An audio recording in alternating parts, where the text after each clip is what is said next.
1000 টাকার একটি check bank থেকে ভাঙালেন।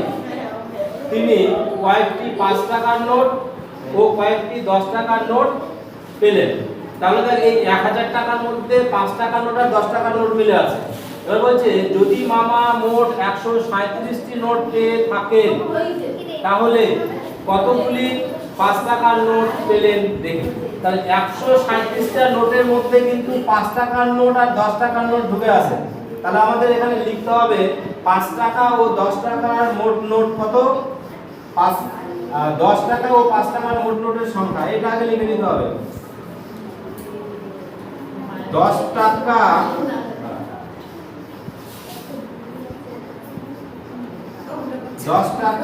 ও 5 টাকা মোট নোটের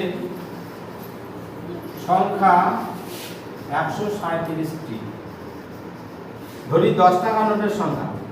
এবার দুটো নোট আলাদা আলাদা আছে। 10 টাকা নোট কতখানি আছে আর 5 টাকা নোট কতখানি আছে এটা লেখা নাই। তাহলে আমাদের লিখতে হবে ধরি 10 টাকা নোটের সংখ্যা, 10 টাকা নোটের সংখ্যা xt। অতএব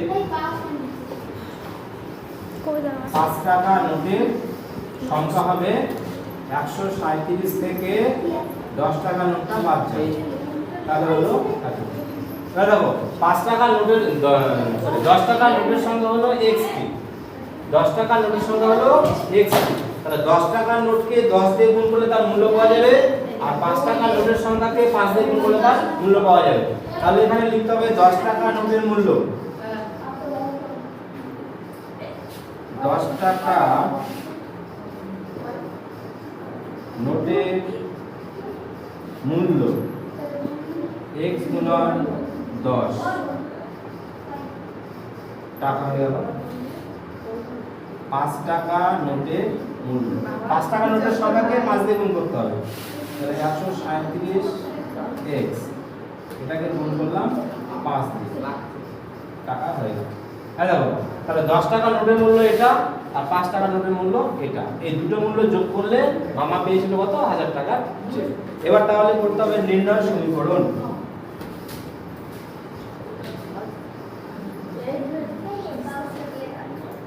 নির্ণয় সমীকরণ লিখব।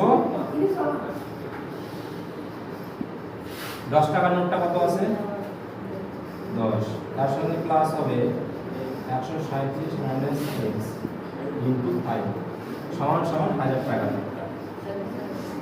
এবার এটাকে সমাধান করতে হবে। সমাধান করলে এটা হলো 10x, এটাকে গুণ করলে 5 দিয়ে গুণ করলে 5 7 35 5 8 3 3 5 15 15 আর 3 ছোট ছোট 18 18 8 হাতে গুণ 1 5 কে 5 থেকে 6 মাইনাস 5x সবসময় দিকে করে দেবো 1000। এবার 10x, এবার 10x মাইনাস 5x সমান সমান 1000। এবার এদিকে যে সংখ্যাটা আছে ওদিকে নিয়ে যেতে হবে। তাহলে পাবো কত, এগুলো মাইনাস 685 গুণটা ছিল তো 5 7 হচ্ছে 5 7 গুলো 3 3 5 15 15 আর 3 18 18 আর হাতে গুলো 1 5 5 থেকে 6। ঠিক আছে, এবার এটা হলো 10টা থেকে 5টা চলে গেলে হবে 5টা x। এবার 1000 থেকে এটা বের করতে 5 এর কত 10 পাওয়া যাবে 5 1 9 9 কত 10 পাওয়া যাবে 1 1 7 7 কত 10 পাওয়া যাবে 315। হ্যাঁ কত এখানে কি করা যাবে, কত x সমান সমান 315 নিচে হচ্ছে 5। এটাকে কাটাকাটি করলে 5 6 30 31 1 থাকে 15 3 পাশে 15 5 হাতটা কত দেখতে পাচ্ছি। তাহলে x সমান সমান 63, x সমান সমান হলো আমাদের 63। তাহলে উত্তর আমরা লিখতে পারি 5 টাকার নোট হলো x আমরা ধরেছিলাম কত, x ধরেছিলাম 10 টাকার নোট। তাহলে এটা 10 টাকার নোট। উত্তর লিখব 10 টাকা 63 5 টাকার নোট 137 মাইনাস 63 দিয়ে করতে হবে। তাহলে এটা হবে 3 এর কত হলো 7 4 হ্যাঁ 7 এর কত 13 7 74 কমপ্লিট।